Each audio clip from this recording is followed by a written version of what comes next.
test 1, 2, 3. Thank you.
Hey, ladies and gentlemen, good evening. So I just want to give you a quick update. We are, like I said, we're working on Plan C with our technical problem. We should have that resolved probably in the next, I'm going to anticipate, next 20, 25 minutes. But in the meantime, we're going to get some business taken care of. So we're altering the agenda just a little bit. And I'm going to ask one of our sponsors to come up, PDware, in a couple of minutes. And we're going to talk a little bit about portfolio management and resource planning.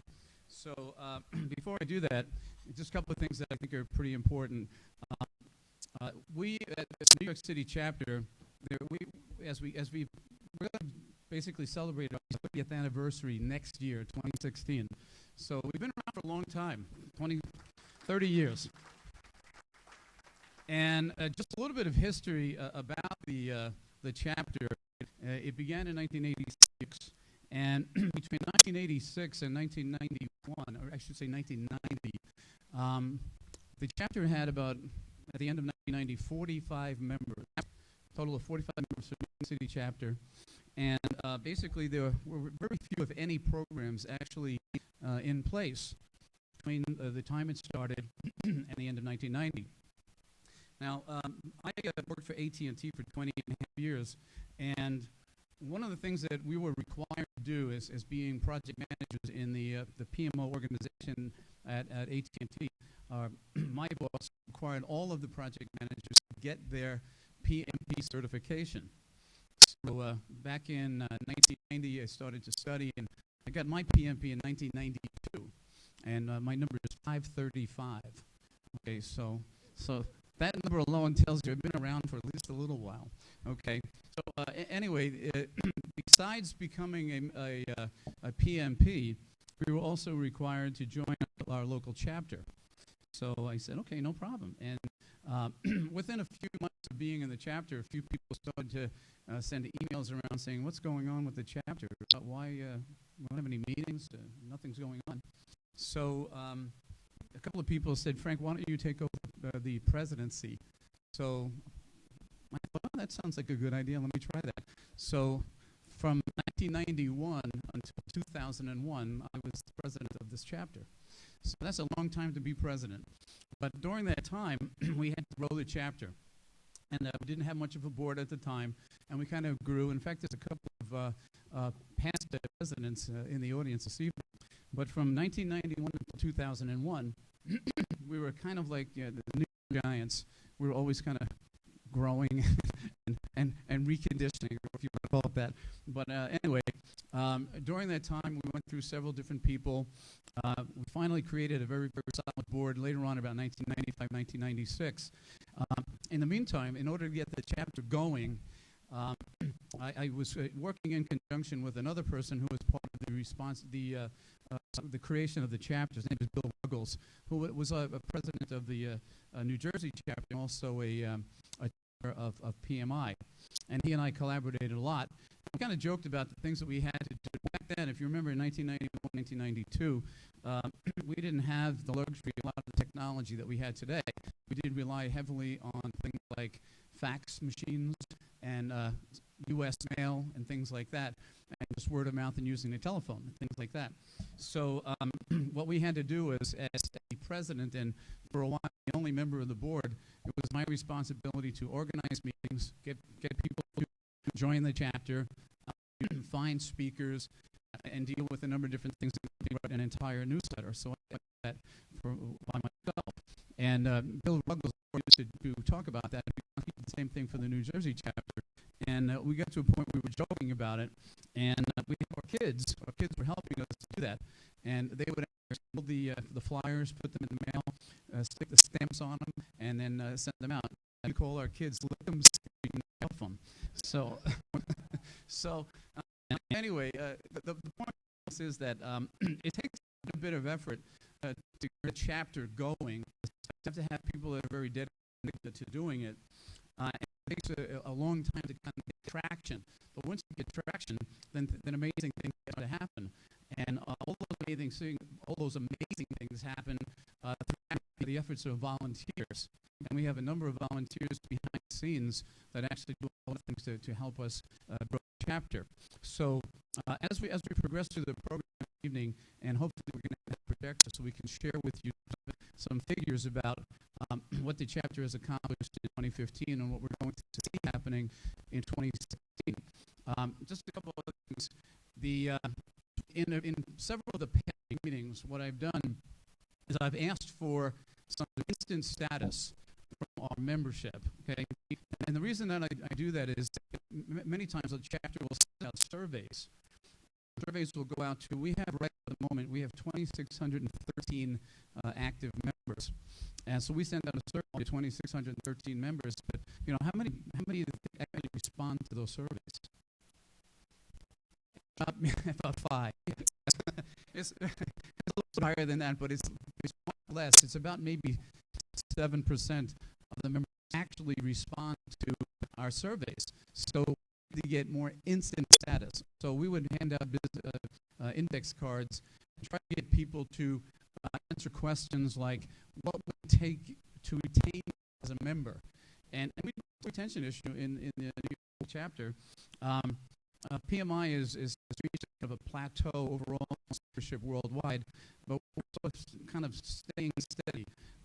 We're growing, get new members in, we have a lot of attrition going out, and pretty much evens out. So we're kind of in this 2,600 number that we can't seem to break. And what that means is we need to do different things.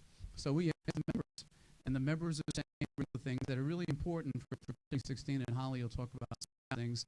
One member said, I'm coming to these meetings. You know how much trouble it is? I'm spending 2 hours to get here to get only one PDU. Now you think about that. Okay, so I like to look at ways of making your time here more worthwhile. So we have to increase the educational quality of being here. Also, we've had feedback that people like the social aspects of not having a presentation, but having the opportunity to meet people in a different setting than an official meeting with a PowerPoint, something like that.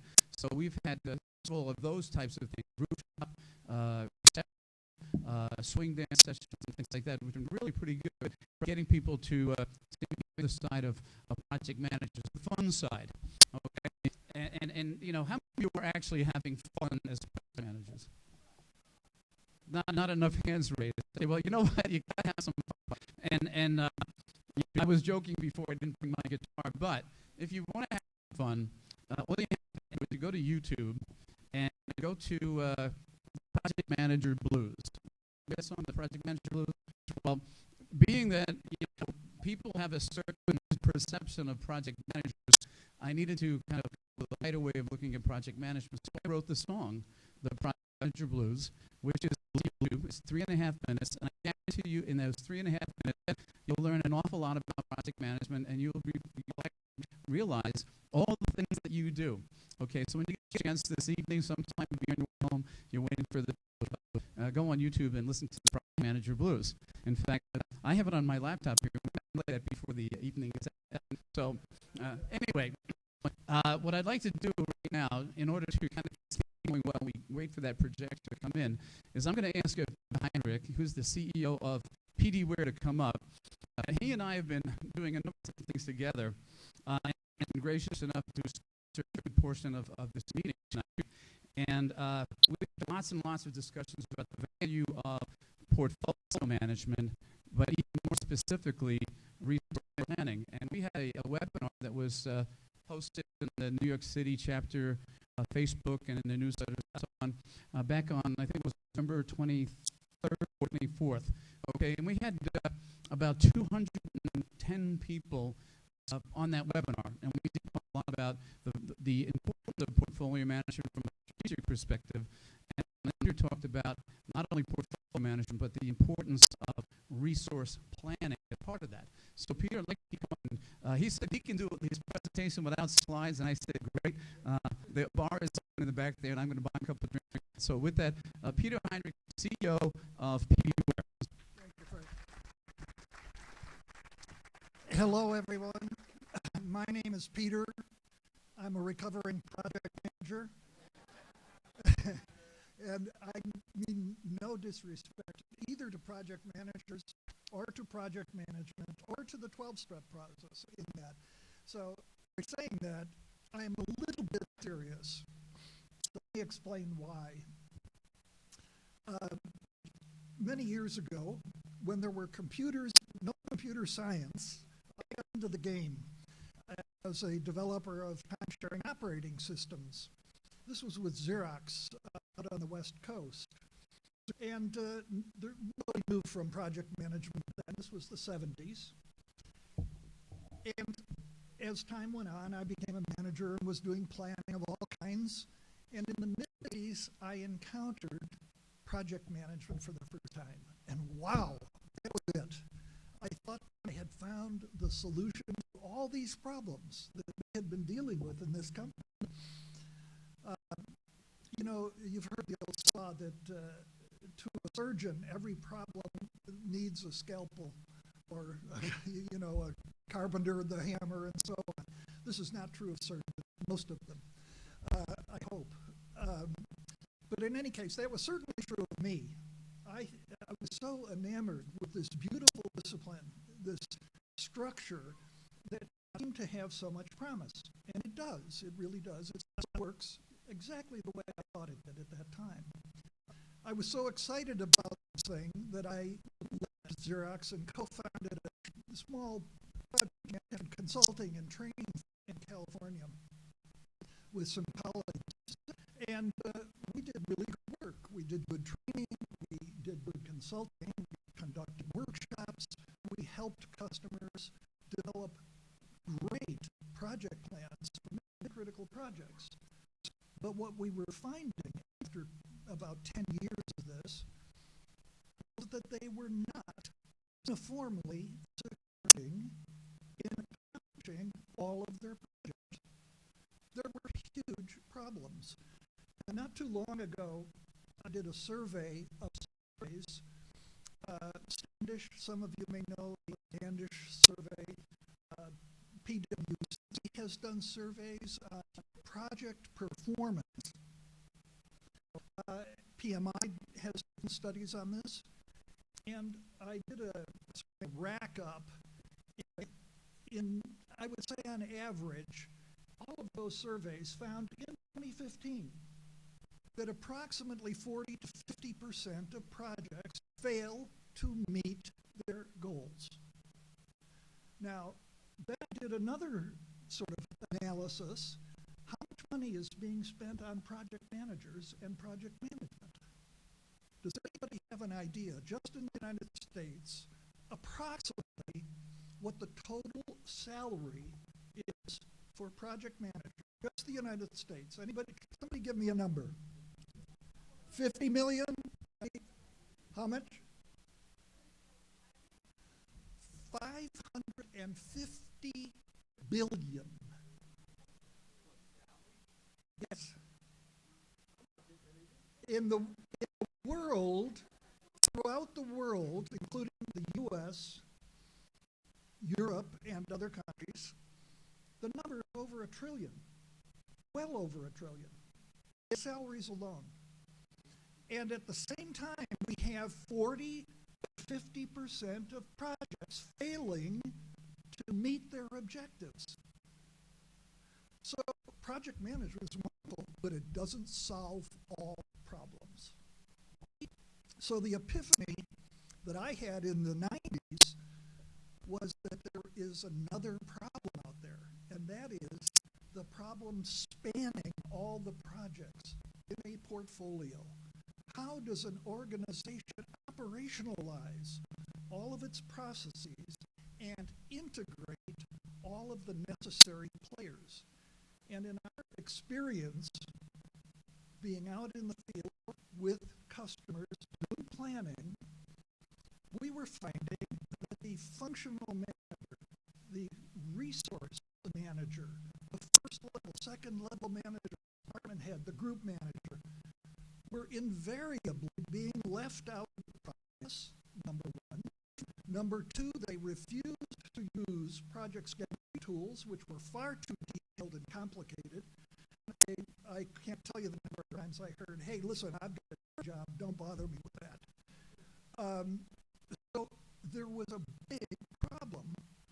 Project managers were saying, hey, I bought the plan, but I'm not getting the resources I need, or other similar complaints.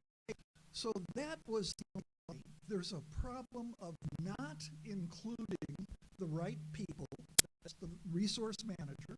And the second part is that we weren't looking across the portfolio of projects to judge achievability. Most organizations had a pretty good idea of what projects they needed to do. There is a value analysis problem in many companies, deciding where to head. That's a more strategic issue. But there is a fundamental achievability question that has to be present in all project portfolio decision making. And that's where the big difference was. So my firm, Portfolio Decisionware, we've got a table at the back there. We've been sponsoring a conference, an annual conference called the Resource Planning Summit. Last year we had a fabulous master of ceremonies. I can't tell you how funny this guy was, and he could dance. I mean, Frank was talking about dancing. Well, Frank was the master of ceremonies. And he will be again this year. We're doing the conference on the Intrepid here in New York in May, and there is a PMI deal, and you can get the information about that deal from the brochures about the Resource Planning Summit at the back at our table. There's, I think, a $400 discount for PMI members who sign up for the conference. But this conference brings together people who have the resource planning problem, who are executing solutions to it, and experts of various kinds, including Frank and others, who have dealt with this problem on an operational basis. So with that, I think I'll finish my comments, unless anyone has questions or comments of your own. No? Okay, thank you very much.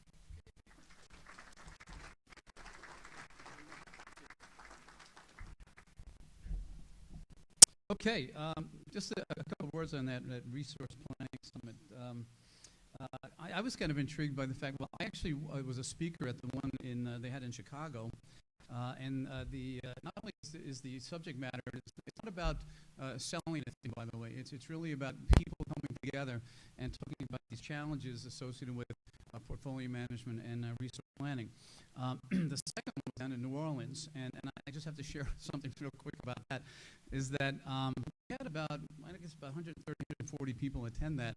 And what they did was they arranged for us to actually leave the conference facility where the hotel was, and they had a New Orleans jazz band, street band, actually lead us down Bourbon Street, through a couple different streets and so on. It was just the most fun.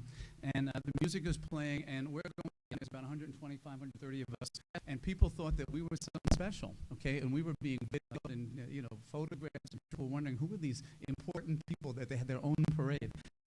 So again, you can have some real fun with Project Management besides learning a few things too. The fact that it's at the Intrepid also intrigues me too. If you haven't been there, it's a great opportunity to do that. So anyway, keep those kinds of fun. I'm looking for different ways to provide services and information to our members. And this is actually a little bit of a different subject. I'm sure if you think about the resource planning processes that you have in place in your own company, that you could probably maybe do some work to enhance that. And I think that you'll get a lot out of that conference. So, Peter, thank you very much. We have other sponsors we'll also bringing up there. So, as you notice that we still haven't gotten that projector here yet, but we should have it pretty soon. But in the interest of time, I'm going to share with you some information about the chapter we've done in 2015, some of the challenges that we've had, and when the projector comes, if we can go back to the material. But all of this material will be available to you on the website, so you'll have to just bear with us on this. But in the interest of time, making sure things that get done, we're going to move forward.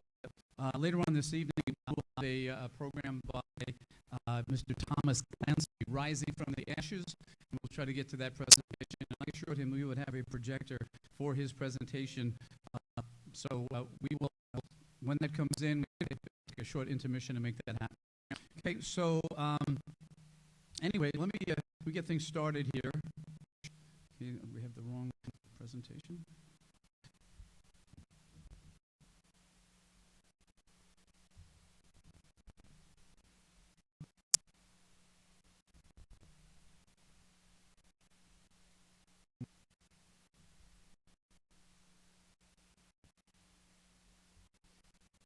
Okay, so let me just tell you a little bit about what we're going to do this evening. Any chapter, any PMI chapter is responsible for having at least one member business meeting a year. Okay, at least one. Okay, the recommendation is to have, but we need to have at least one. And in the past many years, the chapter has done that in a different time frame. An annual membership business meeting to give you an idea of what we'll call the state of the chapter. What is going on with the chapter? You're paying dues. You're members of PMI. What is going on? And also to tell you what we plan to do in the future. So a couple of things to get started with. Most of you know who I am. I mentioned my background a little bit before. I was president from 1991 until 2001. I was president again in 2005. And I am president here in 2015. This will be my last presidency, okay? So I think I finally reached the point where, okay, but I have a vested interest in PMI, a vested interest. I'm going to try to do anything I can to help the chapter to get it over that 3,000 mark. We are one of the largest chapters in the world, but the largest chapter in PMI happens to be the Washington, D.C. chapter with a little over 10,000 members, okay? 10,000 members. So we have a little to get there. It is an expensive place to have meetings, okay? One of the things that we'd like to do, especially in 2016, is if we can find ways to partner with corporations that have conference facilities available and we can work out some kind of arrangement, we desperately need that. So we'll change the programs that we do a little bit more and make these meetings a little bit more interesting overall, okay? From a social aspect, but from and the time together, and also the venue and so on. So we really have to look for that. So corporate sponsorships, working together with corporations is going to be a very, very important thing coming up in next year. Now, one of the things that I want to do is just to make sure you're aware of who the board of directors was for 2015. So many of the board of directors for 2015 are moving on to 2016. But our current slate is myself, Frank Stillett, as president, Holly Ripley as president-elect, who just a little bit later on to our presentation, will officially hand off the presidency to Holly, who's sitting in the middle. So Holly just kind of wave and say, there's Holly in the back there. Okay? We also have Rich Phelan, who is a past president, and he's the VP of Symposiums. Rich is in the back. I saw him a few minutes ago. There he is, Rich. Okay. Stephen Nosal is our director of marketing, or VP of marketing, I should say, in the back there. And Steve was very instrumental in a major accomplishment of this chapter in this past year, so we want to talk about that. Ina Ehrenberg recently switched jobs. She's traveling with her new job, so she can't be here, but she's VP of operations. We have Pamela Young, we know her as Pam Young, VP of membership. Loretta Gadsden is our VP of Finance, okay, and we're very fortunate to have Loretta because she's going to straighten us out as far as our financials. Right? Okay, we have Julia Murphy, VP of Professional Development. Julie, would you say that? Okay, all of the board members are very passionate about PMI, New York City chapter, but I always feel when I'm standing next to Julia that there's just this extra emotion about this chapter. So I have to say special thank you, Julie, because she is so engaged and wants to do so much numbers that it really is very fortunate that we have Julie with us to look at programs. And we have Suzanne Cho, who is our VP of Outreach, and she's also things, and I've called the outreach program the diamond of the New York City chapter. And this is real just volunteers, and our past president is Ruth Stevens, okay, and she will move on to other things, and I will become president, kind of an advisor as we go forward.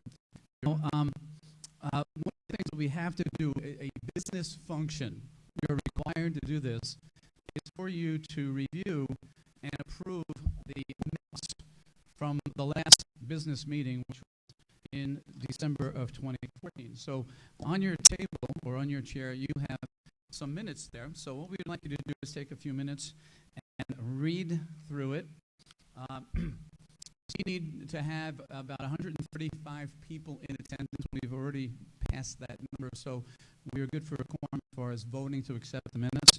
Okay, so take a look at the following PMI board members were present, and you can see you have Clark Webb, Rich Phelan, Fred Stein, Suzanne Cho, Holly Ripley, Frank Salatis, Ruth Stevens, Steve Nosal, and Bill Rollo. They were all present at the meeting and gave a business review.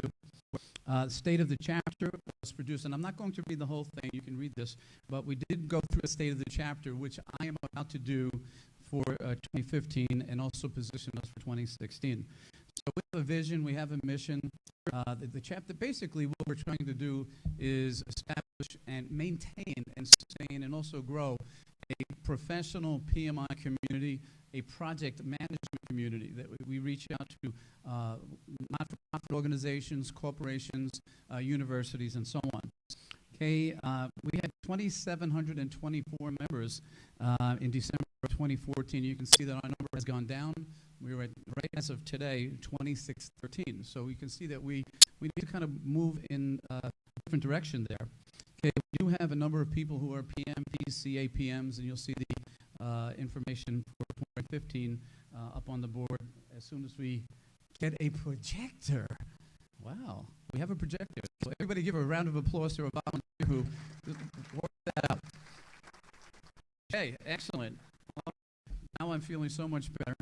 Okay, and I was watching that bar over there, and I'm just wondering, when am I getting an opportunity to...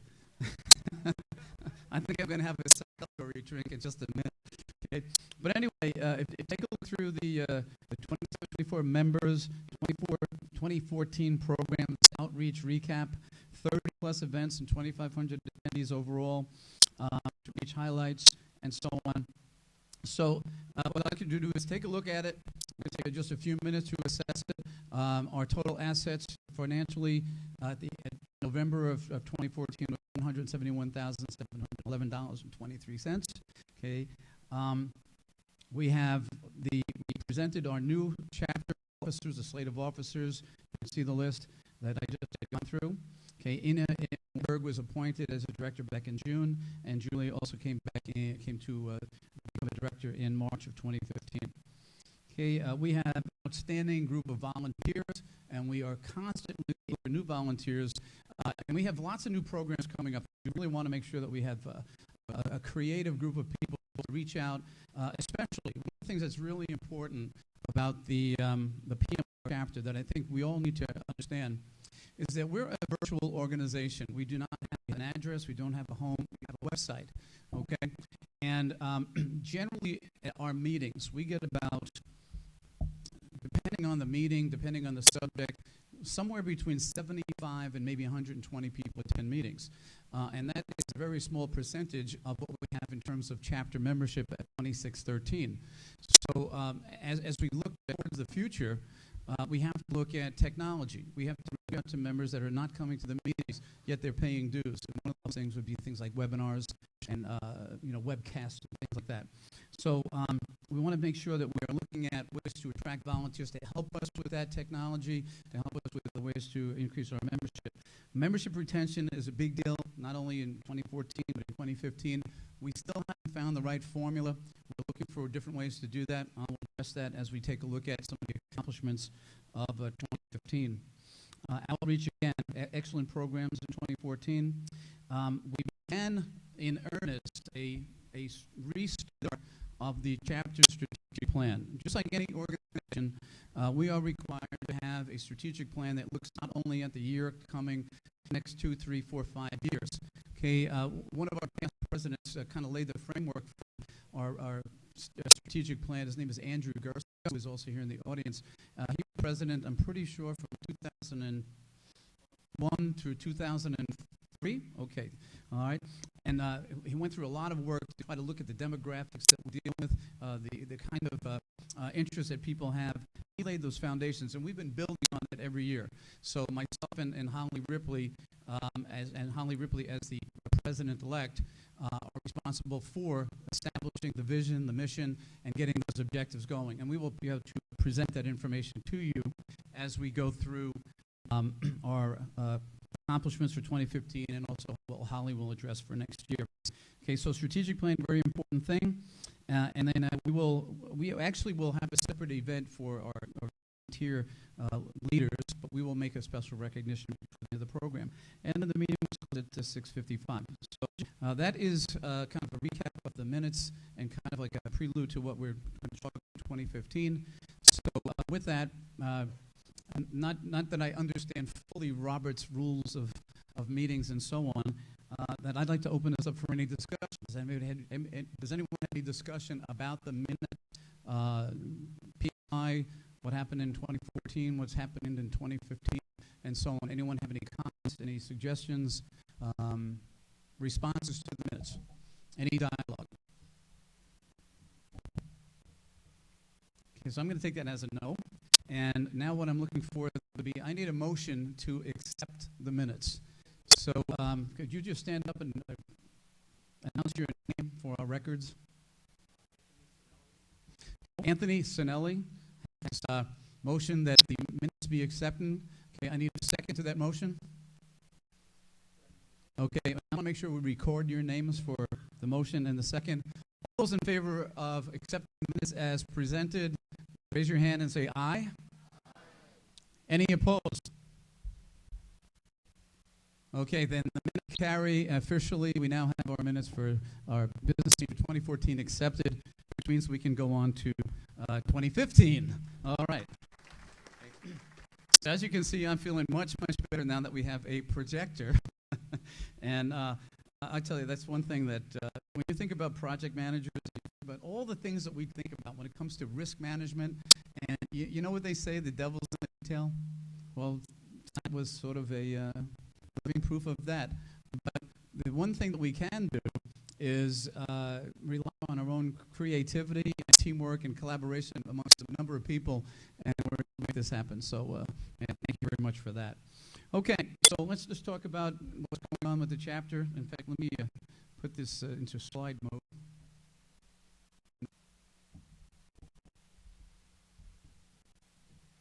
Okay, so here's where we're at right now. 2,648 members. We have 1,606 PMPs, 50 CAPMs, that's Certified Associate Project Manager. We have the Agile certification. We have 34. We have 13 risk certified. We have 10 program managers. And by the way, there are really relatively few program managers worldwide. My understanding is there's only a few thousand program managers. It is a very difficult certification to achieve. But if you are a program manager and you can prove your experience and you're willing to go through that ordeal of the assessment and the exam and so on, it's a nice credential to add to your resume. We also have, I'm trying to remember what the PFMP is. Portfolio manager. Okay, that's when we started. Okay, and then the business analyst and scheduling. So you can see that we have lots of certifications out there. Certifications certainly will add to your resume, add to your professional worth and so on. And we can ask people to continue to look for new certifications and continue your education. This is probably one of the most significant accomplishments for the chapter in 2015, and that is the transition that we made from a program and a support system known as CBENT, and we migrated that to Star Chapter. And Steve Nosal and his team had pretty much done that almost transparently. This was an amazing project done in a relatively short period of time. And being that we are cost conscious, and a good portion of our dues are revenue comes from membership dues, then we are looking to find ways to make sure that we are using money as wisely as possible. So we did a lot of research. Steve's team looked at a lot of different platforms. They finally settled in on Star Chapter, and you can see that we have some major accomplishments here: improved ease of use, greater event flexibility, better email and list management, and ongoing cost savings. It's a little bit more than $700 a month. Okay, and what's in progress right now is that they're looking for ways to improve the website. We've got a lot of creative people here that are working on these kinds of things. Remember, it's all being done by volunteers aside from their full-time jobs. Mobile functionality, we really need that. We're working on that. And we're going to see an additional cost savings in 2016 of probably $400 a month. So if we were to put this together, since you're all project managers, you want to know, well, hey, how does this work? The project cost was $1,850. That's how much it costs to actually do this.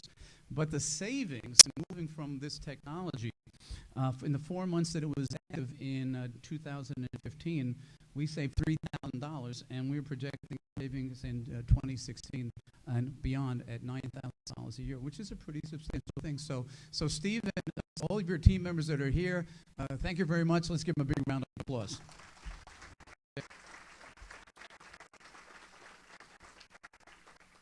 Hey, and Julia, who took on the role of VP of Programs, we've had a number of different programs going on, 10 chapter meetings, 5 certification programs, and so on, agile events, 3 career development network events, 4 chapter networking events, wine and cheese, jazz, brunch, swing dance, and rooftop networking. And those, by the way, are well attended. We're getting anywhere between 60, 80 people attending these things, and it is really pure networking. It isn't.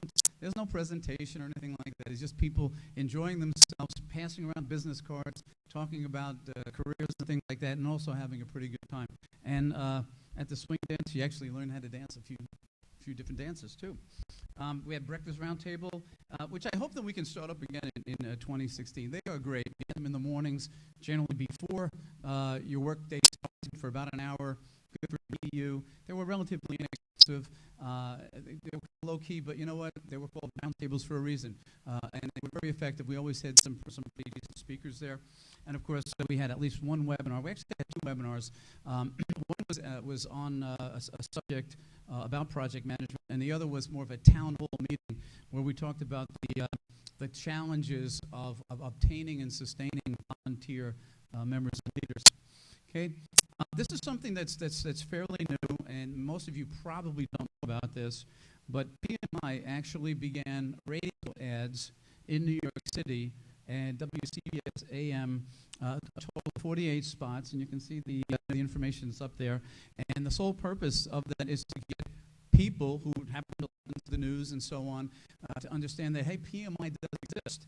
The interesting thing is it's New York City. We have been in existence for 30 years. It's going to be 30 years, and yet I still go when I'm teaching a class or working with an organization, and I ask people, so have you heard about PMI? I still get a lot of people say, no, I never heard of PMI. So that is really, to me, that's amazing.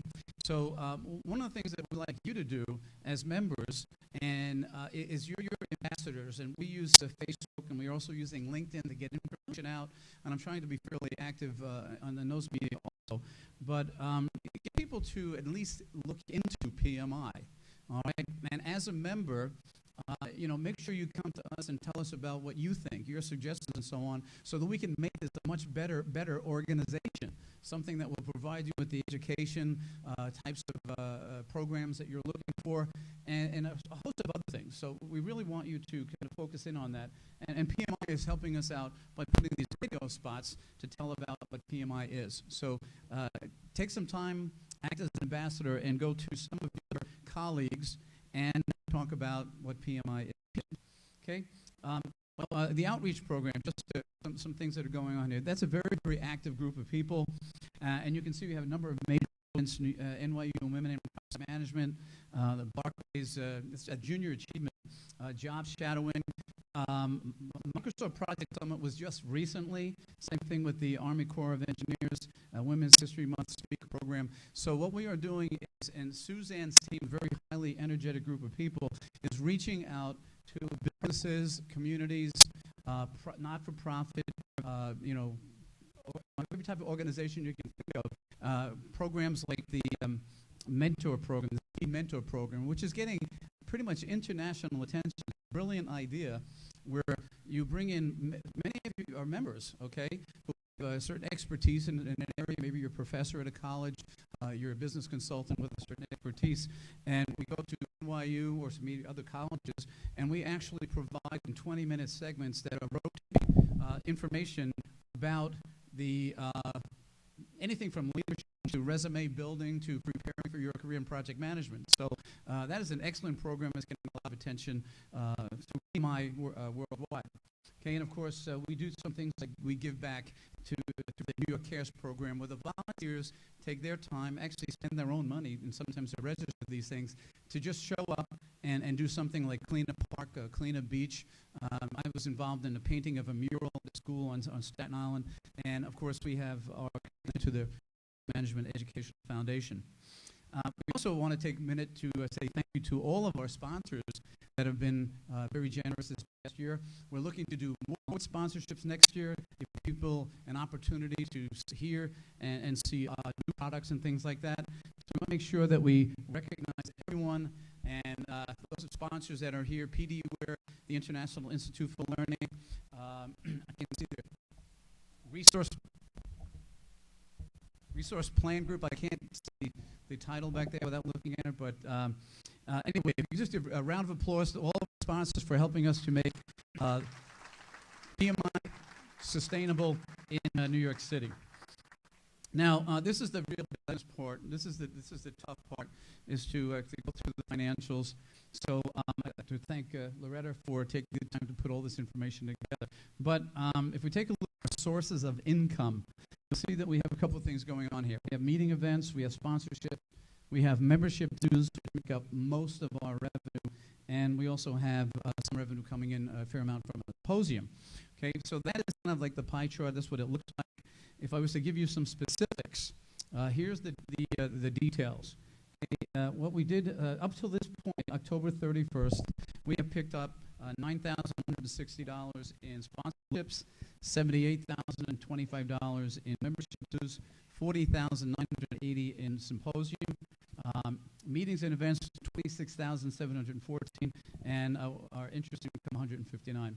Our total projected revenue and assets for end of year 2015 will be $217,960.19. That figure includes money that we have in reserve. Okay, we're required to have a certain amount of money in reserve. So we have in bank account, we have money, plus we are looking at our operating costs, and that's what our total looks like. We have, and I know you can't really see this in detail, but we have a number of expenses. And the expenses range, and see if I can put this up here. We have event registration, recognition. We have scholarships, and there's a number of different things: credit card processing, postage and delivering, meetings, travel costs for leadership, volunteer activities, and so on.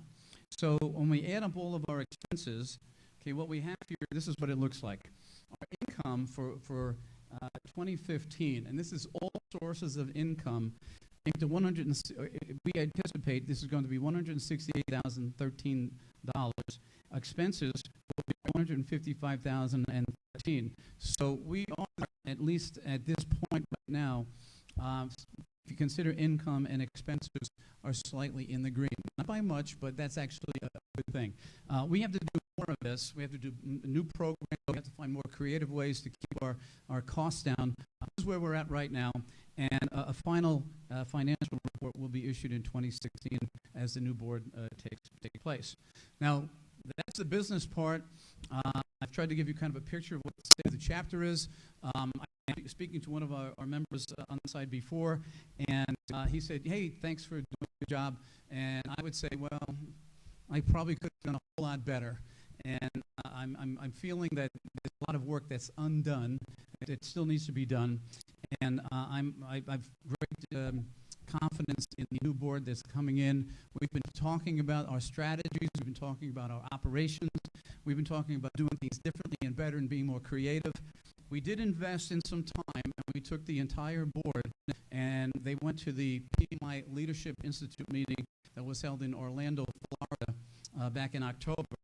They have an annual North American Leadership Institute meeting that's in conjunction with the World Congress. And we brought the board members down there for one purpose: expand your leadership knowledge, capabilities, learn about how other chapters are doing things, find new ways to grow the chapter, to retain members, and also to build excitement. One of the things about the LIM is that when you leave there, you leave with a tremendous feeling of excitement about all the things that you can do, that so many things are possible. And that's what being a volunteer leader is all about. You just find so many things that you can do. And so with that, what I'd like to do is I'm going to ask Holly Ripley and Stephen Assault to kind of step up here. Holly Ripley, as new president coming in, I'm officially handing this over to Holly. And Stephen, as president-elect, I know that you're in good hands. They have a few things to talk about. So Holly and Steve, welcome.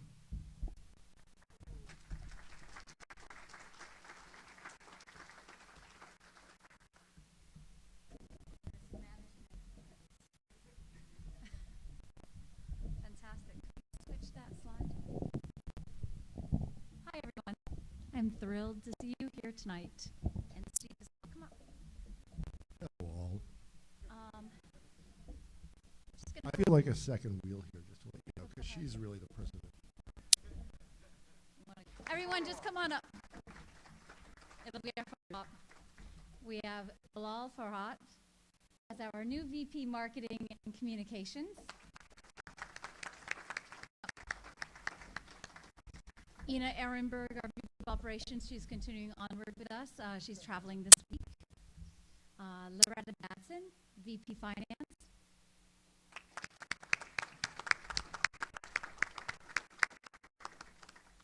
Julia Murphy, VP Professional Development.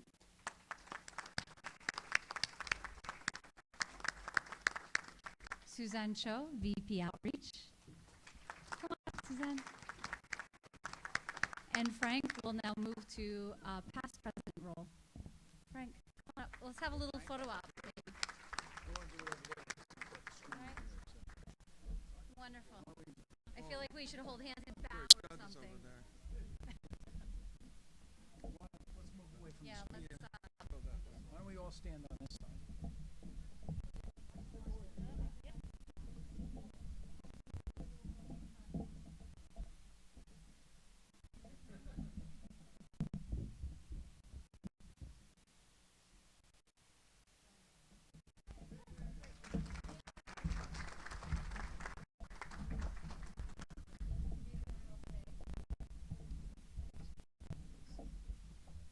So as you can see, we don't have a lot of change in the board members, which is actually a good thing.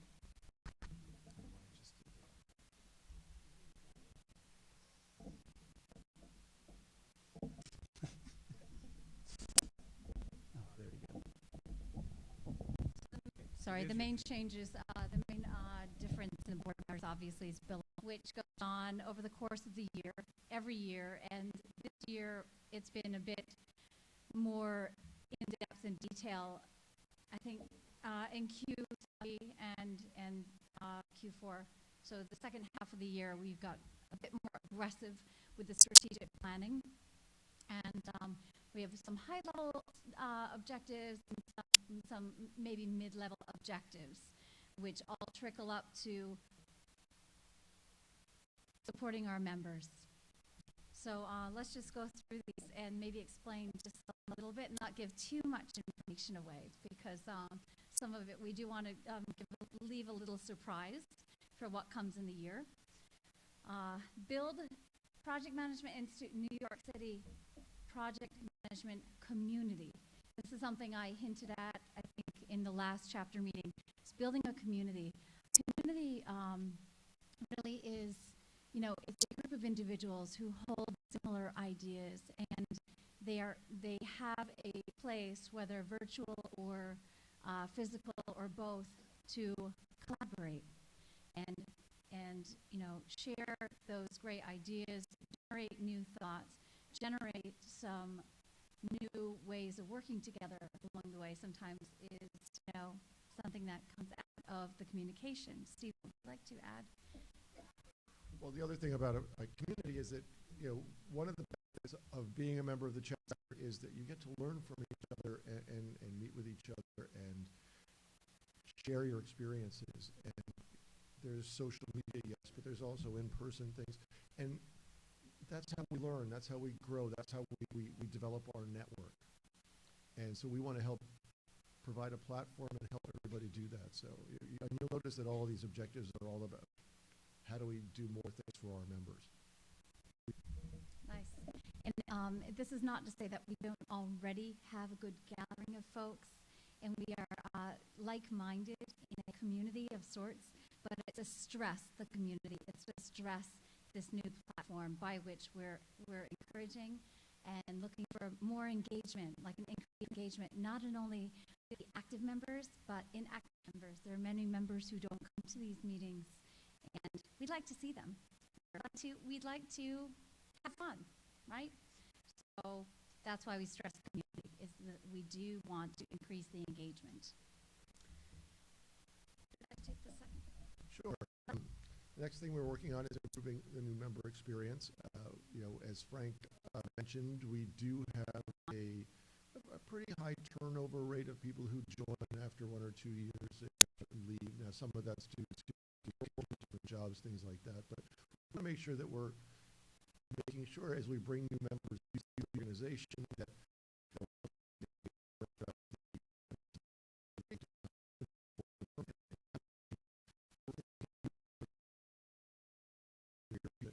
they're networking. Fantastic. Increased succession planning. And we mentioned that we're including some focus on millennials. This has been a hot topic at a number of our conferences and just in general, all around. Millennials, the younger generations, they're important to be included in our planning because in our, planning for succession, what would happen if we don't include others aside from those here in the room? I mean, we would die. All right, not to be dramatic, but we would become extinct, and we don't want to do that either. I can be a little dramatic at times with my words, but we do want to take a more holistic approach to our succession planning, not only for membership, but volunteers as well. So in that way, we're also becoming, I think we're looking to be more flexible in the types of events that we're planning, in those types of workshops, and structurally, we may be a bit more flexible as well. So we are focusing not only on our current members and those who are active versus not very active, but also looking a bit further at those who have not joined us. Why is that? Where are they? Are they playing Zog sports? Maybe we should get a Zog sports team. We should do some fun things like that, right? There's not much to say after that. I mean, I think that the big thing to see here is that really it's project management to a certain extent has become commonplace. It's used in so many things. I mean, I know in my company everything's a project. Even if it's not a project, they call it a project, which I find fascinating. And sometimes people don't realize the benefits of an organization like this and how it can help them and help them do their jobs better. And we need to be reaching out to those people, especially as there are so many other distractions for people today. So, sure, developing leadership capabilities. I mean, we are an organization of close to 2,700 people. We have been for many, many years. We are, as we're approaching our 30th anniversary here, I guess we're there.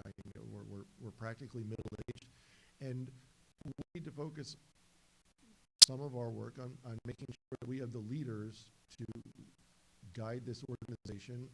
There is change, the markets change, people change, jobs change, businesses change, and we need to make sure that we have leadership that supports our members, supports our chosen discipline and career path here, and be able to really bring us to bigger and better things. Thank you. I was thinking about this earlier. Create diverse and unique events to engage more members. We are, and I hate to use this term, thinking outside the box. We're thinking way outside the box with some events that we're planning for next year, and I'm psyched about that because we need to change things up. Now, sometimes you'll have an event where everyone says, "Oh, that's so awesome! No one's ever done that before." Well, that's novel for like the first couple times you've done it, that you actually execute it. But beyond that, we need to continually think about unique events. We need to really, look at what's been successful for other chapters and in other organizations, right? And bring some of those activities, maybe with a twist for our members. So we're looking to provide some fun events next year, mix it up. Not completely, we'll still have the chapter meeting, but we will be peppering in different types of events. We had the wine tour a couple years ago. That was great for a couple years. And I was thinking, yeah, it'd be fun to do again, but hey, let's do something different. Let's do pumpkin picking or apple picking or, mix it up, right? Reach a wider audience via different delivery methods. And this is something that Steve's going to want to elaborate on a bit. In fact, we have a pilot going on this evening, Steve. I want to talk about this. First, I want to talk about the unique events. Do you know how much project management actually goes into jumping out of an airplane? So just stay tuned there. But we're looking at how do we get beyond a website, a newsletter, and a bunch of email. PMINYC, our director of technology over here, has started a pilot. This meeting is actually being webcast live on YouTube. Please do not use the Wi-Fi in this room to stop the bandwidth. And I'm told I'm out of time. I don't know what that was, but I don't have a watch. So, but we are looking at doing that. We're going to be doing much more work with our social media and looking at any avenue we can. Frank mentioned that PMI Global is now advertising on local radio, and we're going to be looking at expanding it to different places just to reach people. How do we engage? How do we communicate? How do we get people to know what we're doing?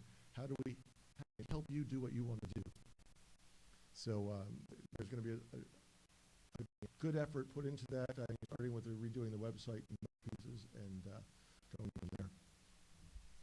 So last but not least, I think they move it along. Next year is our 30th anniversary. Wow, we've come a long way. And we are planning a big event in June, which you'll hear more about over the next couple months as the planning gets rolling, and we have something to share for you. All right, very good.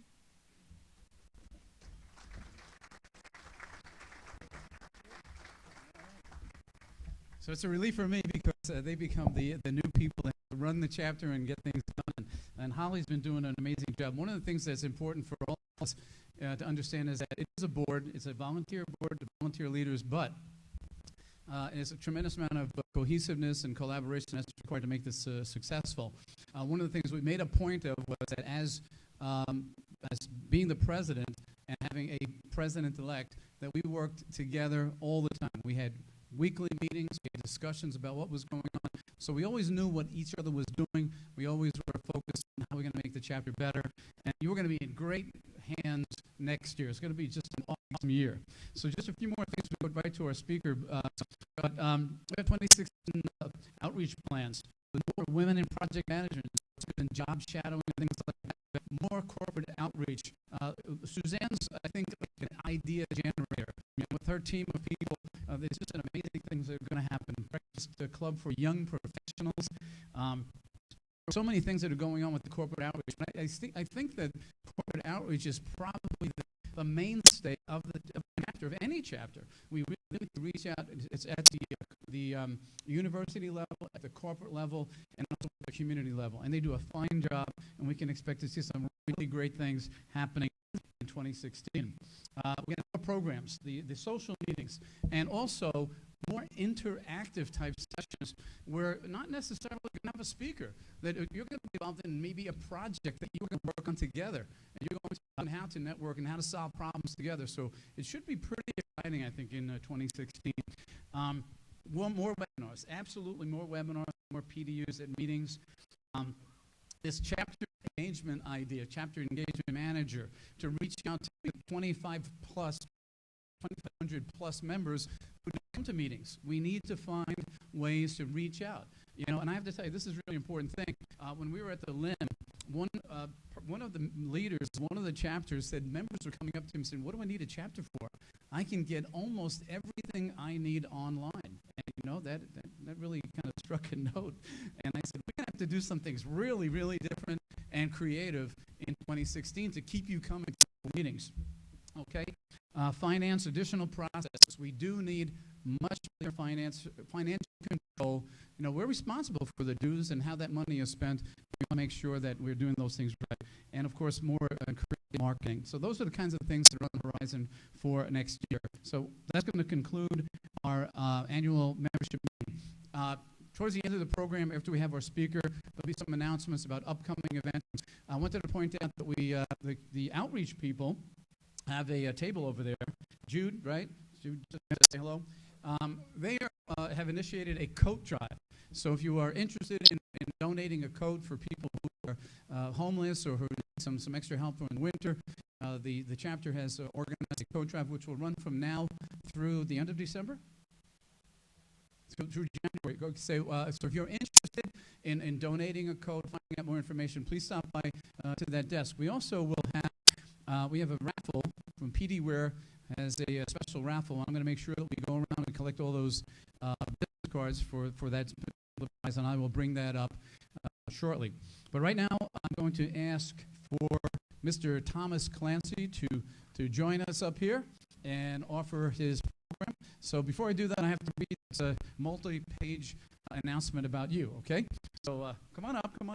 But I have this evening, Rising from the Ashes, integration of project management processes, increases the company's profits and strengthens the team, as told by company CEO, as told by a company CEO, and is presented by Thomas Clancy. So let me just do this quick announcement here. Tom Clancy is CEO, president, and founder of Valiant Technology, a managed services provider focused on the creative industries in New York.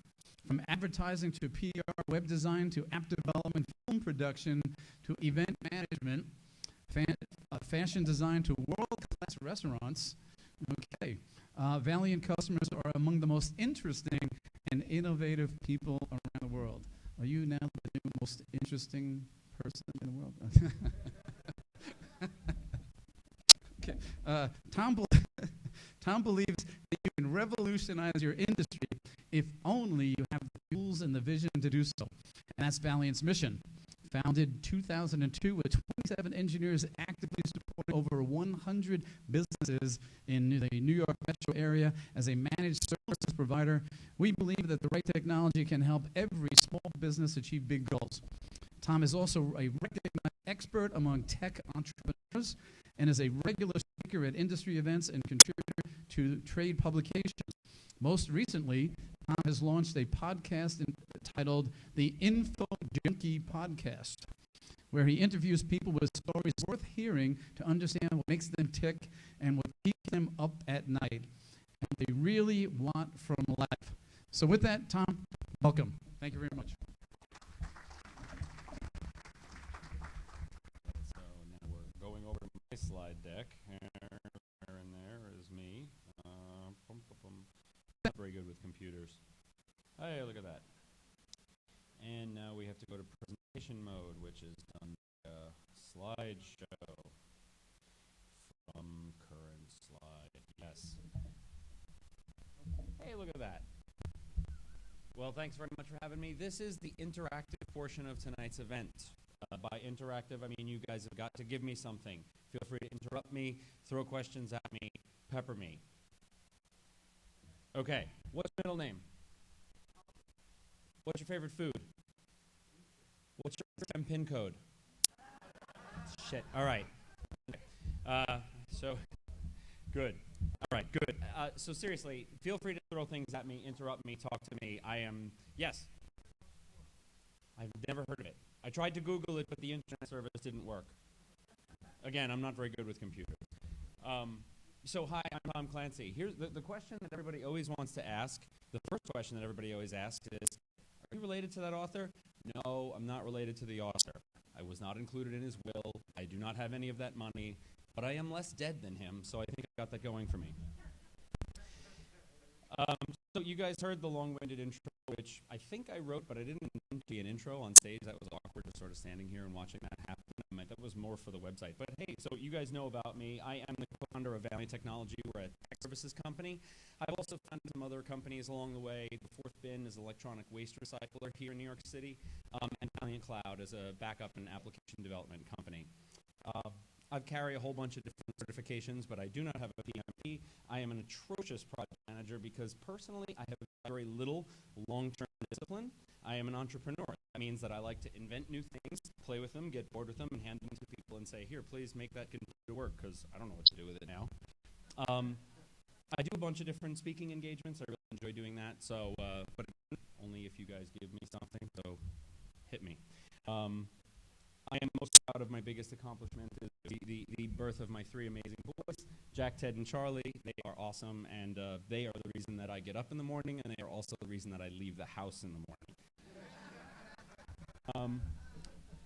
I had a high school English teacher that said that the most important thing whenever you're doing any kind of presentation is that you always tell them what you're going to tell them, then you tell them what you told them, and that's how you present it. So my table of contents, what I'm about to tell you, a brief background about me and my company and what we do. I've kind of covered that already. The problem that we encountered, the inspiration for how I fixed it, what the solution was, what the result was, and the Q&A section has been crossed off because I want you guys to jump in and throw stuff at me. Are any of you guys at this point currently looking for more work, better work, different job? Anybody? Okay, good. My type of company is a really good company that could benefit from the skills that you guys have. So I'm hoping that what I give you guys tonight is a little bit of an insight into what the madcap, chaotic culture of a typical tech service provider in the small business sector is like, and can benefit from you. And I hope that that'll give you guys some inspiration of reason to go tap your friendly local geek on the shoulder and say, I will help keep you organized and on target and on budget, because we really need you in general. Quick background on Valiant Technology. As mentioned, we are a managed services provider. Does anybody here not know what the heck a managed services provider is? And I promise I won't make this long and boring. Okay, good. So you all know. Great. So just ultimately, it's a fancy term that just means that we get paid on the first of the month for the services that we're going to do for you for the rest of the month. We don't, generally speaking, charge you by the hour, by the minute. Crunch all you want, we'll make more. You got all the tech support you could possibly need. There's one exception to that: projects. What you're paying for with a managed service provider is you're paying for an status quo. We are going to make your technology awesome within a certain framework. If you want to make it different, that's a project, and for that we leverage additional charges. But we weren't always the managed services provider. When we first started our company in 2008, through about 2002 through about 2008, we were what was known as the time and materials IT provider. That's kind of the standard of what people got used to. Was you call, I start the timer, and I run. It's just like any attorney or any other sort of pro services company. I get paid for what I do. The problem was, in that type of business, I would have to wake up very early in the morning and pray to a very, very creepy dark altar in the basement that something would break in your network. Because if something didn't break in your network, I wasn't going to get paid, and that wasn't very good. So the result is that my needs and your needs as my customer weren't necessarily aligned. Now, I certainly wasn't actively breaking stuff, but I did make some really weird sacrifices to make sure that those things did get broken. I did a white elk. That was really hard to find. Black bull, 2 lambs, and 1 hobo. It was fine. He was really old. Had a weird cough. I didn't think he was going to make it through the season. It was more of a murder thing. So a non-managed services provider, this is about what the revenue breakdown worked out to be. Service represents just shy of half of what their revenue total is, and then the other half is made up of gear, the stuff that you use, your laptop and your software, and all of that stuff is the other components of it. Gear isn't really particularly profitable. We only get 7% margin on the equipment that we sell, so even though it represents a huge portion of our gross revenue, there's just not a lot of money left over to actually keep the lights on. Service is really where the revenue is. It's where the profit is. But because service was so pell-mell and it would come whenever something would break and whenever I have an opportunity to do a repair, I just couldn't guarantee it. So it was just peaks and valleys. Enter the managed services revolution that happened in 2007, somewhere around there. We were a pretty early adopter in that and have really enjoyed the benefits. What really got me excited was the idea of mailbox money. I get paid when I'm asleep. I wake up in the morning and there is a check in my mailbox. There is money waiting for me. Regardless of whether or not I do work, I get paid. That's great business if you can do it. One of the happiest days of my life, I have to say one of, because my wife is somewhere in the world listening and she will say, oh, what about our wedding and the birth of our kids? Yeah. One of the happiest days of my life was the day that the first of the month paid all of our bills. When we hit that number, I danced a little jig in the office. And I mean, I'm Irish, so we all had a jig. It's a genetic thing. But it was great. And this is a great concept. I mean, if you can do it. Now, in the world of managed services, the revenue breakdown is a little bit different. The recurring revenue, the actual base, what we get paid every month, represents a large portion of what we're earning. It's fixed, it's constant, it's always there. Gear is really shrinking, and the reason that it's shrinking is people are buying less stuff. More things are going to the cloud. I can't sell you a server. I'm not going to sell you a new switch or a new firewall or new wireless because everybody sort of has that. Laptops are cheaper. They're commoditized. People are bringing their own to work. So it doesn't represent as much of a big portion of your revenue. And companies that earned most of their revenue off of equipment sales have really been struggling because they have to change their business model, and doing it now after the revolution has already happened, after the cloud already kicked everybody's ass. We have to make sure that we're always sort of looking at that and paying attention and getting ahead of it. This is important as a small business owner. Then there's this ever important 15% of our revenue that is projects. That part is the part that I'm here to talk about a little bit today. Now, I do now still pray to that creepy altar, but now I pray that everything our customers have keep working. Instead of praying that it breaks, because I'm paid the same amount, whether it's broken all the time or works all the time, it's the only way I'm profitable if everything keeps working. So I still do those sacrifices. I found another hobo. Again, old, really weird racking cough. It was fun. But now my needs, my wishes, my customers' wishes are aligned. I want everything to work. I want everything to work. I want to be profitable. I want to be functional. Great, everybody wins. So the problem is we're really not very good at managing projects. We're really good in the world of IT. We're really good at stepping on fires. We're really good firefighters. Set the fire alarm off, I will do it. Your mail is down, I will make it work. Your security's been breached, figure out where, patch the damage, fix it, and deal with it. That's what IT people are really good at, generally speaking. In our projects were entirely unmanaged. We didn't have a dedicated project manager. They were very much profitable. There's never really been a sense of any kind of deadlines. Schedules, pick a date. We'll both be surprised at the result. There wasn't, and really the only thing that was predictable was the results were going to suck. These are some real numbers of what our project team did in June through October. How many hours were tracked across the team? The lost time is sort of the effect, is the untracked time, because I have a project team of 2 engineers, 160 hours, 160 hours. There's my pool. I was only getting, out of the 320 available hours, I was getting 100, 120, 140 hours on the books, and the rest of the time, there was nothing going in the system. It's not as if they weren't doing the work. They were working all the time. These guys were working 60, 70-hour weeks. They just weren't good at tracking it. They weren't good at keeping it organized. There was this incredible amount of tack time where they were switching from one project to another. That switch task moment where they say, okay, I'm over here programming this. Now I've got to stop and change gears and program that, and I don't, what am I supposed to? And then they just don't track it, and we're just goofed. And then the net profit of our business. Last year, we ended our year at a net profit of about 2.5%. Not really very healthy. And a big portion of that is projects. Projects are really where the profit for a business comes. My expenses are covered by my recurring revenue, but the profit, the actual money that I as a business owner sort of live on, that only comes when we are really good at projects. So inspiration for me, where that came from, was who in the world of technology is good at managing projects? Developers, really. Not IT service providers, again, because we're really good firefighters, but developers, people that build stuff. So I started reading a lot of development blogs, reading a lot of development books, looking at things like that. So I stopped and came across something called the DevOps commandment. DevOps is a new sort of, it's a revolution in the world of project management. In the development side of things, things used to be lean, then it went to agile, and now things are becoming DevOps. I had no idea what the hell DevOps was. But these are sort of the commandments, and as I'm reading these, they're all just resonating. It all just makes sense. You know, if it's not monitored, it's not in production. That makes a lot of sense. We're all in IT. Every one of us in some way are in the technology business. That makes so much sense. Yeah, process, it's not a dirty word. It is to your typical IT guy. Mostly we just want to sit in the basement and have Doritos smeared on our shirts and all that. But seriously, it's not a dirty word. And a really important component is trying to identify where the bottlenecks come from. Automate everything, unless you're a nuclear power plant. Recognize that communication is a process. All of this stuff was just really resonating. And then the last commandments, read the Phoenix Project, and then get your boss to read the Phoenix Project. It was like, I don't know what this is. I've never heard of it. So I went on Amazon, I looked it up, I bought it. It's great. The three authors of the book, Gene Kim, Kevin Behr, and George Baffert, are all pretty well established guys.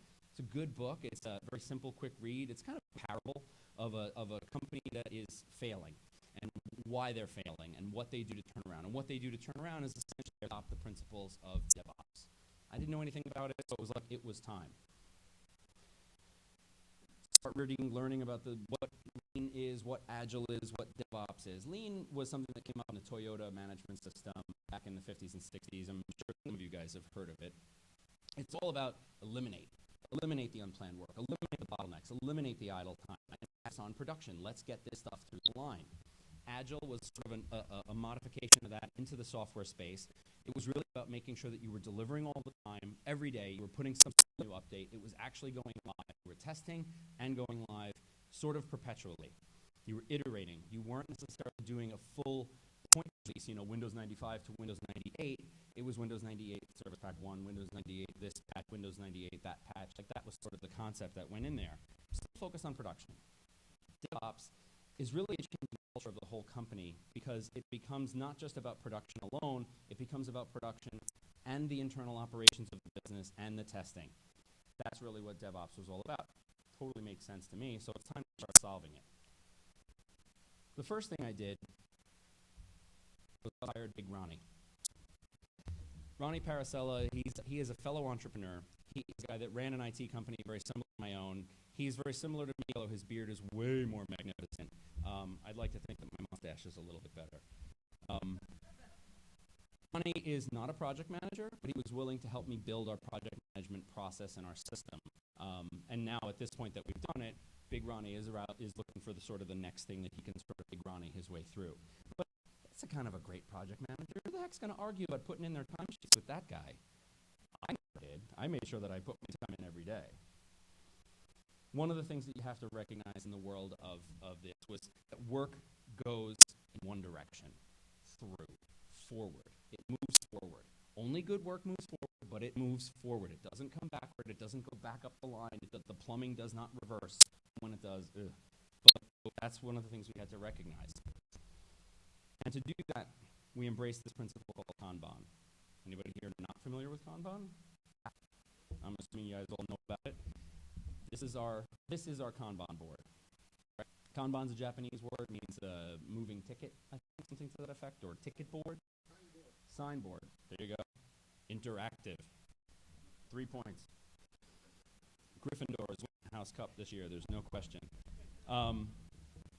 In brief, columns equal the state. Where is this work? And you work your Kanban board on a daily basis from right to left, counter to the workflows left to right. You work it right to left because the most important work is the work that's closest to being done. When you're really close to being done, focus on there and get it done. Get it out of the way. So we always, every day, say, did everything new get moved into done? Is anything stuck? Is anything stuck somewhere? And if it's stuck, what can we do to get it unstuck? what do we've got in progress and what's the next step, what's next, what do we have to do? What is waiting to be done? What is stacking up? ACA, for us, that's a phrase called awaiting client approval. Basically, we've built the plan, we got the quote, we know the numbers, we've got the quote in the client's hand, and we're just waiting for them to say yes. PSE is pre-sales engineering. Before we can get to the client, we have to, design it, make sure that we've got our prices right, that we've identified our risks and everything else so that we can get them a good plan. But we essentially want work to flow from PSE to done as quickly as possible. The rows that are below are the people or the teams. Who's doing the work? Who's in charge? Tickets can move from one row to the other, from one column to the other. If something is blocked, who's responsible for clearing it? Even if you're the one doing the work on it, if you're the one that's going to help me get it unblocked, I'm moving it to your blocked column. Get it out of the blocked column so that he can get back to getting to work. I mean, that's sort of the principle. We've got rows for everybody in the company, and then we have one sort of big row down the bottom for Big Ronnie as the project manager, because so much of the work is going to filter back to him, even if only for a short time. He's got to get a communication out, he's got to get an update, he's got to get a schedule thing, he's got to wait for a part, whatever it is. It's up to him to figure that out. So his row is a little bit bigger. Plus, again, Big Ronnie gets a big row. To run the Kanban, we did a daily huddle. Every day, we would all get together, the management team would all get together, engineers, team leaders, managers, everybody. But it was boring. It took forever. We had so many open projects. I mean, a company of our size should probably have somewhere in the order of 20 to 30 open projects. We had about 80 open projects. And they were done, they just weren't actually closed. The documentation was missing. We never tested this particular feature. The customer had been using it for 6 months, but had not been paying for it because we didn't know that it was done. Things like that happened. And the huddles just took forever because it was just so much finger pointing. But it was a limited, boring thing. And that brings me to the second thing that we learned from the DevOps revolution and learning about project management is that you have to learn from your mistakes and you have to adapt. Things have to keep cycling backwards. The plumbing, the work doesn't come back. The lessons come back. You learn and you improve. You iterate and you make it better.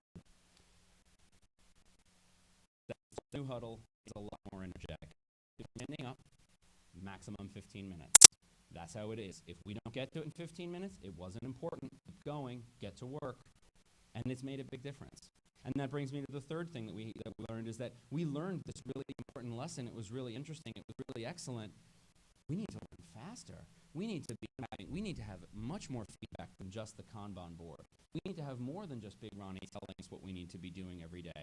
Everybody needs to be having communication. That's a big part of what DevOps is all about, is that the entire organization has to be connected to the work that we do. They have to recognize that everyone's in IT. Even if you're just in finance, you're in IT, and you are a component of getting this project completed. We created a daily project report, very quick, simple PDF that goes out the door to every one of our staff members every day, just to get them up to date. It gives them an opportunity to throw some feedback our way and say, that project's not at this stage, it's this. No, that part's not waiting, it's already there. No, that bill is already paid. It increased and accelerated the rate of change for us, and that's been so important. Here's an example of what that daily project report revealed. Total estimated hours, 43 hours. How far along are we on the project? 15% there. But we've got 5 hours on the clock. This was probably the single worst project that ever happened in my life, and it happened this year after my project management revolution, but we've learned from mistakes. Things have gotten better. We have learned from this. I lost my shirt, my pants, my shoes. I got them back. New ones, though, from that hobo that we killed. It's fine. I don't wear them to events like this. I mean, this is fancy. I wear much nicer for events like this. So what was the result for us? For us, we're always improving. Every day I'm making changes. I'm not just there as a boss just to sort of come in and punch a clock. That's not why I started my own company. I don't want to just do the same thing every day. If I did that, go personally, I would go be an employee somewhere. But I am very, very happy to say that I am essentially unemployable. I make a really good business partner. I make a really good scrambled eggs, if you're interested. I am a really good friend, but I'm really not a very good employee. I'm just not. But I like to make things better. So every day I'm changing. I'm making these subtle moves. One of the moves is that we're looking to replace Big Ronnie in the level of project management. So, if any of you guys know anybody in the world of project management that wants to work in tech company, we kind of need you. But that's one of the things that we want to change, right? Brief overview of some of the results that changed it. I still have the same number of project staff, too. But the hours tracked went up so dramatically. From 140 when I really got this thing rolling in June, I ended up doing, because it wasn't moving May, June, July, it was still kind of shaky. I didn't have to shoot anybody, but I did wave the gun around a little bit. And the result was, in August, I got 421 hours on the clock from only 2 people. It was pretty cool. I couldn't believe it. I have to pay overtime. I got really, really great compliance on it because they understood the value. They understood exactly why we had to do what we had to do. And I actually have more people tracking time on the projects than those 2 people, because now we're actually tracking the design time, that pre-sales engineering time. The project manager, Big Ronnie, is tracking time to manage the projects. That changed how we've priced projects, because now I understand that to do what I thought was a 20-hour project is actually 27 hours, because there's 6 hours of project management and an hour of design that has to happen. I was just giving that 7 hours away. That money was just disappearing. It was being left on the table. My customers, those greedy sons of something, were keeping that money. We're not allowed to keep that money. That's my money now. The result also is that our profit has increased. We are now a fairly healthy 10% profitable business. I'd like to get to 15%, but that's where I am. But I did this in less than a year. And I did this by simply just sort of saying, like, wow, we really should pay attention to this and start making things better. Went from 1% to 10%. 90% of my projects were over budget. No question. We're about 50% on budget now. Still not very good, but it's way better than it was. Satisfaction on projects, completely unknown. If I had to guess, I would say it was 1 project in 4 where the customer really felt okay about it. The other 3 quarters, they would always say, too long, wasn't prepared for that interruption, didn't know about this, never got the documentation, the bill came late, whatever it might have been. Now satisfaction is tracked. I know that 1 in 2 projects is resulting in the customer saying, great job, and the other 2, the customer are still saying, yeah, the bill came late, this took too long, I wasn't prepared for that. Because again, we're still a company learning and growing. We're still making this happen. Deadlines, again, you pick it, and we'll both be surprised at what the result is. And now for us, 100% of our projects do have deadlines. We communicate that the deadline is what it is, and if it's going to change, we let them know. It's a completely revolutionary concept to us. I know you guys all think this is totally 101, but I guess this is my way of sort of saying, we computer guys, we're smart, it's not so smart. And we want to, we're really looking to grow and learn. And I would say that, as the sort of the end of my presentation, I would say that, Winston Churchill said it best. I mean, this isn't the end, and it isn't the beginning of the end, but it is the end of the beginning. It's the end of our kindergarten stage. Yes? My one question, you talk about your business benefits. Do you find that your employees, your team members, are their stress levels better than they were before you started doing this? The project resources would probably say no, because now they do have a level of accountability that makes their life difficult, whereas before they could sort of be like, in a playground, we can do whatever we want. I think that now they might say, no, it sucks now. We have to do stuff and play by the rules. But at the same time, every one of them does get a work-life balance. Every one of them now has a better sense of what tomorrow will bring. They know that next Thursday they have to fly to Chicago to do that thing, so they can sort of prepare for it, as opposed to what had been our tradition, like Wednesday at 8 o'clock going, hey, can we put you on a plane tomorrow and get you out there to do that network closet? I guess I wasn't doing anything, sure. I mean, it's not like I have a life. I'm just a computer guy. I don't have a girlfriend or anything. So I would think that they would probably say no, because again, they've got to play by the rules. But I think that the answer is absolutely yes. I saw your hand.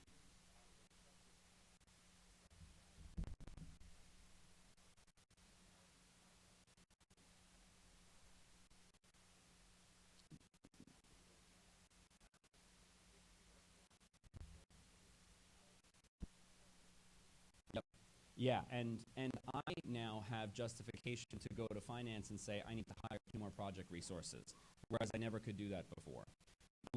Finance would always say to me, look, projects is only making $35,000 a month. If they're only making $35,000 a month with our burn rate and what our resources are, there is no more money for you to get additional people. But when we put the Kanban together and we started to have all of this work that was stacked up in the to-do column, I could say, if I had more project resources, we could have all of that money. My finance team now feels like, yeah, hire more people and get more of that money. And I like that idea too.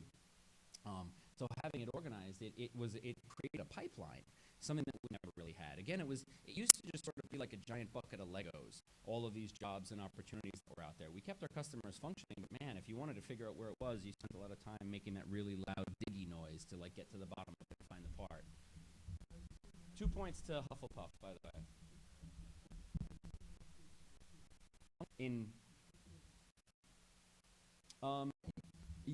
It hasn't been an increase in repeat business from our existing clients because our clients are on long-term contracts with us.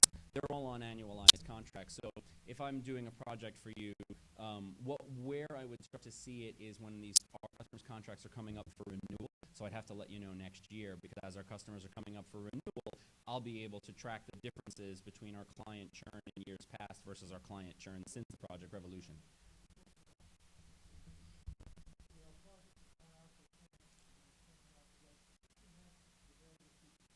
Mm-hmm. Right. Oh yes, no, absolutely. When the projects go off without a hitch and hit their target and hit the post, then the customer says, "Yeah, let's do phase 2 this year instead of next year like we thought. We've still got 2 months left in the year. We can get this done.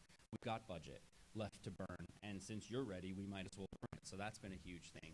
And also, our project work has become much more repeatable because we actually have Revolution project plans. Again, I would hand my guys a box of Legos and no instructions and just the cover of the Lego box and say, build the spaceship. My guys are really smart, and they would do it. And sometimes the other side of the spaceship that you could see in the picture didn't work really very well, and it was missing, and the colors were all wrong. But it looked pretty much like the spaceship. Now I'm actually handing them the instructions. Still some pieces missing in the box, and one page is ripped out typically. But that's how we're doing it as we're evolving. Gryffindor, 3 points. Hit me.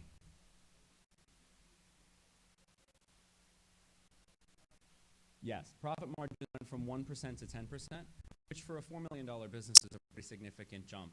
It actually allowed me to pay for a vacation next year, which I'm really excited about. It's already paid for. It's like, yay.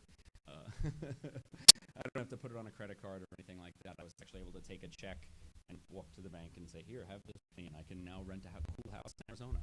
And my customer base is continuing to grow, but that's mostly just due to the sales. I mean, I, as the lead salesperson for the company, as you can tell, I'm pretty charismatic, or at least my mom tells me I am. So I'm able to grow our business, and we're also a really, really specific niche player. We really only work in the creative and hospitality industries. We're working with ad agencies, and we're working with really interesting restaurants and the like. Like those are our client base, so it's really easy for us to sell in when we say, oh yeah, I already work with Blue Hill Restaurant and Sullivan Street Bakery and Cannibal Restaurant. Like we work with these world-class chefs. We understand what you need. Get out of the way. We got you, and they're very happy to trust us. Is that my time? Is that the wave? All right. Any last sort of thoughts or questions? Yep. 2. Hit me one more time.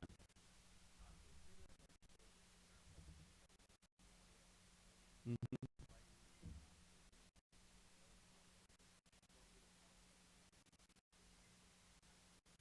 Yeah, that's exactly what Big Ronnie's job is right now. It's really primarily focusing on documenting our process as it is so that his replacement in that role is going to hit the ground running. And the good thing is that as long as he doesn't get run over by a bus or pick a fight with the wrong guy that's an even bigger Big Ronnie, I think we'll be okay.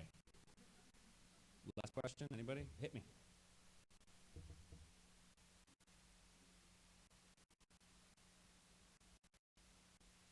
Not to the whole team, no. That's the only outbound status report. Status is always available within our management platform. We have like a ticket system that we use to manage all of our daily workload and projects and stuff. So if I wanted to see that on an on-demand basis, I could drill in and see it. And we also have a bunch of monitors hanging around the office that cycle through a bunch of dashboards so that I can see not necessarily the status of the projects, but the efforts of those project engineers. I can see their little gas meter of how many hours they've got tracked moving north throughout the day. And if I don't see it moving north throughout the day, I know need to put a boot to a butt. It does. It gives an update on that throughout the day as well. I got one last one. We're on 7th Avenue and 28th Street, right across from FIT. We're a Chelsea shop. That's my time. Thank you very much. I hope I gave you guys some good stuff to work with.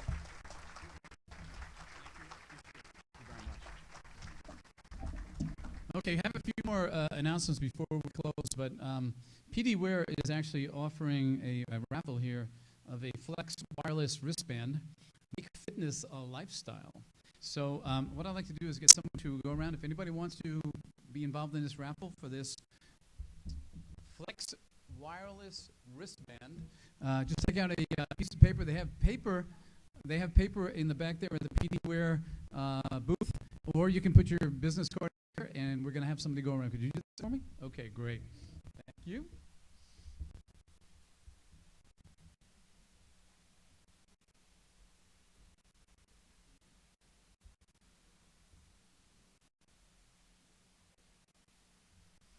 Okay, so before we close out, and this is I think this is going to be the last time you actually hear me speak at one of these meetings, unless Holly decides that I can maybe get a role in here somewhere. But just a few more things as we go. Are there any new members, new PMI members here that you've joined the chapter? Would you just like to say hello? Thank you very much. Appreciate it. I hope you found some value out of our session today, and consider volunteering. It's a great opportunity. And also, what about credential holders? I know because I looked at the statistics today, this afternoon for PMI, and I know that we have 44 new credential holders in this chapter for this past year. So any new PMPs or PGMPs or anybody else, got that certification? There we go. Okay, congratulations. Thank you very much. The credential that you have, the PMP, Project Management Professional, Certified Associate Project Manager, all of those are showing that you are really serious about project management. Now, some people don't think project management is a profession, but whatever you believe, you are all professional project managers. My mentor in project management always said, never give up your professionalism. And that doesn't mean wearing a shirt and a tie and looking like that, but basically to make sure that you treat your customers well, treat your team well, acknowledge your team frequently, and always focus on the business value. I had made a couple of notes while Tom was speaking here, and he mentioned Kanban. And I'm glad to say that now I know how to pronounce that, because in New York it's Kanban, I think. So Kanban, I remember that. Okay. Also, he mentioned the Phoenix project, and that was this evening. Let me tell you, because we didn't have that projector. I'm thinking, what are we going to do? So, thank goodness for creativity and collaboration. And remember, the 30th anniversary that's coming up is really a very, very important thing.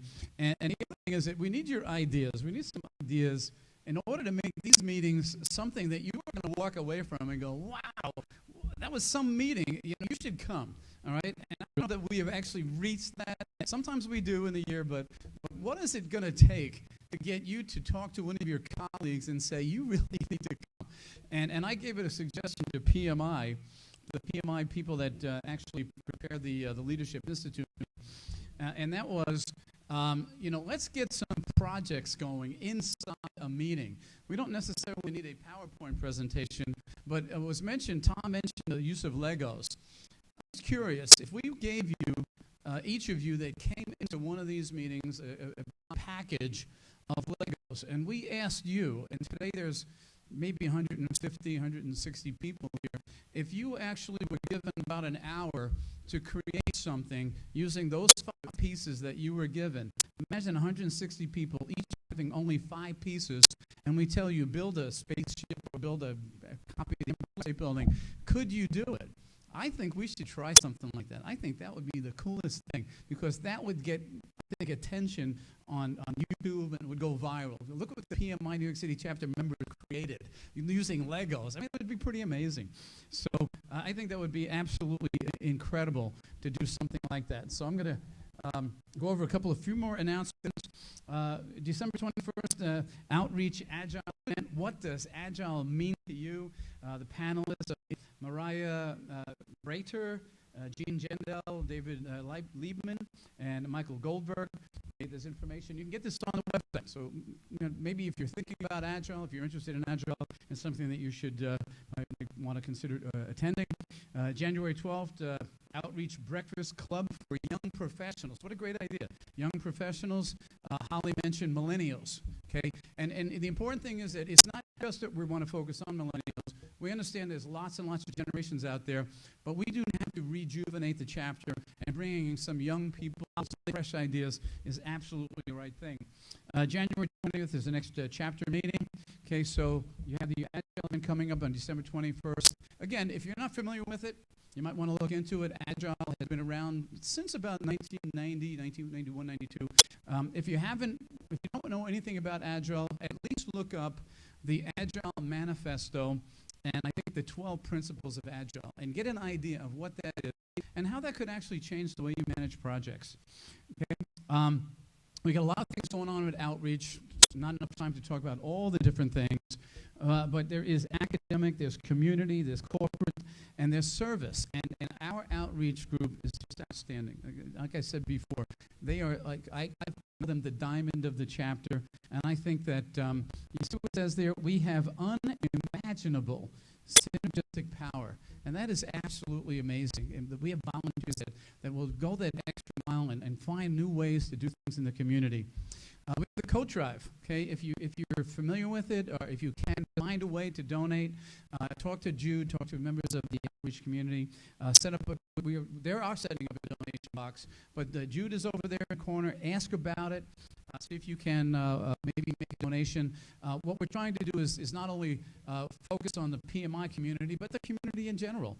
And you'll find that there is lots of value in what we can do as a chapter. Okay, the Outreach Breakfast Club for Youth Professionals. What a great idea! Get people more involved in project management. If you think about young professionals, you think about project management. Here's a question for you: when you ask a child, when they, what do they want to be when they grow up? How many of them are going to say, "Ooh, I want to be a project manager"? Okay.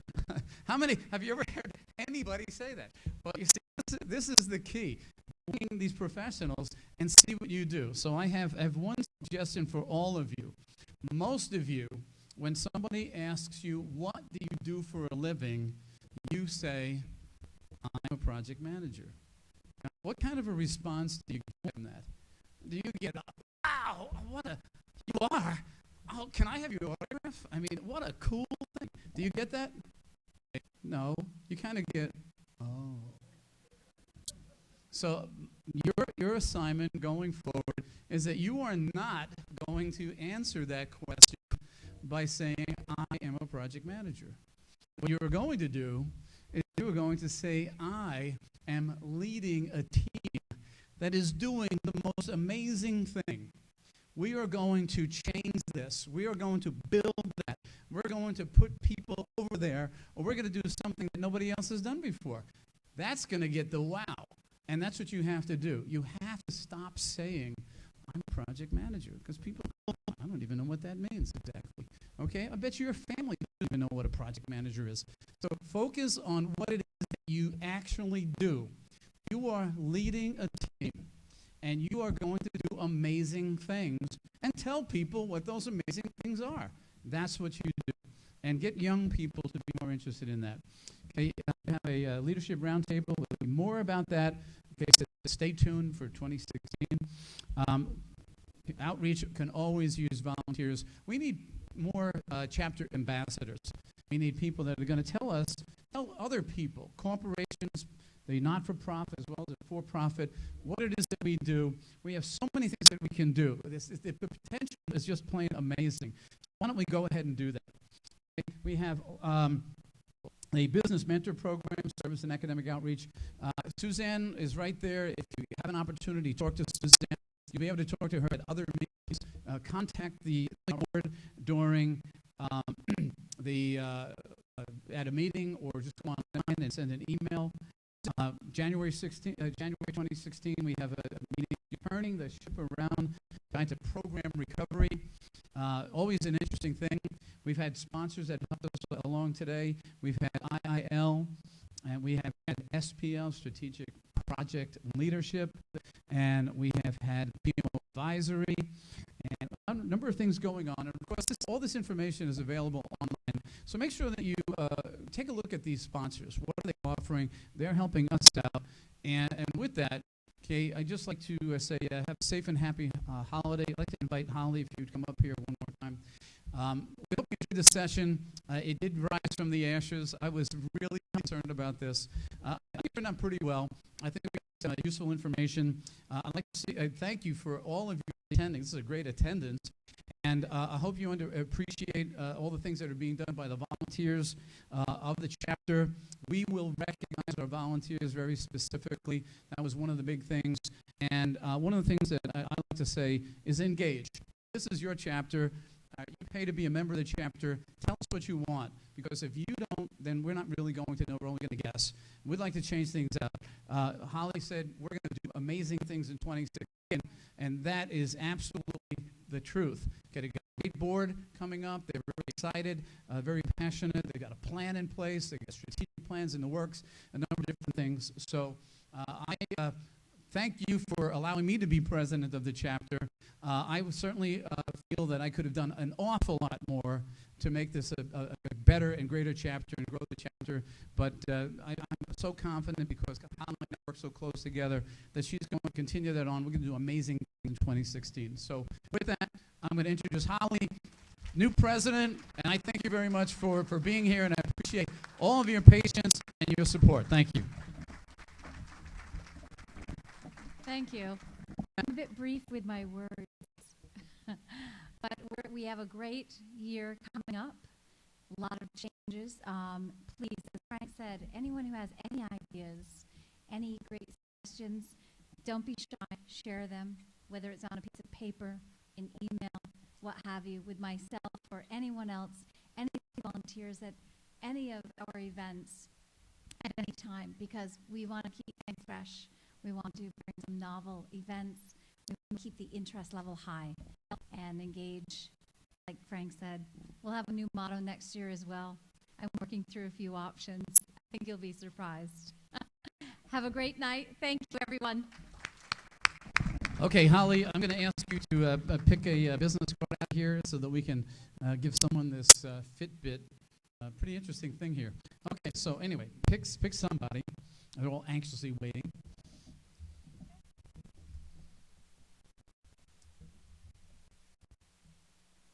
Okay, probably not going to pronounce this right, but is it Kinley Al-Shah from Memorial Sloan Kettering? Are you here?